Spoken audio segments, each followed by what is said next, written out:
সালাম স্টিল ভোটের গাড়ি নিয়ে কুমিল্লার ১৪ গ্রামে আছেন সহকর্মী মনির হোসেন তপু। তিনি জানাচ্ছেন সেখানকার ভোটের হালচাল। সালাম স্টিল ভোটের গাড়ি নিয়ে আমি এখন আছি ১৪ গ্রাম বাজারে। এই ১৪ গ্রাম উপজেলা নিয়ে গঠিত কুমিল্লা ১১ আসন। এই আসনে অনেক সাধারণ যারা ভোটার রয়েছেন তাদের অনেকের সাথে কথা হয়েছে। তারা যেটি বলছেন, এই আসনটিতে এখন বর্তমানে শক্ত অবস্থানে রয়েছে জামাতের মনোনীত প্রার্থী এবং দলটির নায়েবে আমির সৈয়দ আবদুল্লাহ মোহাম্মদ তাহের। তিনি এই আসনটিতে খুব ভালো অবস্থানে রয়েছেন, কেননা তাদের যে সাংগঠনিক কার্যক্রম রয়েছে এবং সাংগঠনিকভাবেও তারা শক্ত অবস্থানে রয়েছে।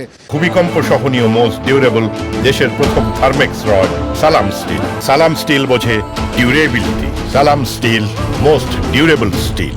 এই প্রার্থীকে সাথে নির্বাচনে হাড্ডাহাড্ডি লড়াই করার জন্য সব ধরনের প্রস্তুতি এরই মধ্যে সম্পূর্ণ করেছে ধানের শীর্ষের মনোনীত প্রার্থী এই ১৪ গ্রাম উপজেলা বিএনপির সভাপতি কামরুল হুদা। তিনিও বলছেন যে জয়ের জন্য যা যা করার প্রয়োজন ভোটারদের মন জয় করতে তিনি তা করছেন। সালাম স্টিল ভোটের গাড়ি নিয়ে কুমিল্লা ১১ আসন থেকে এই ছিল আমার কাছে সবশেষ খবর।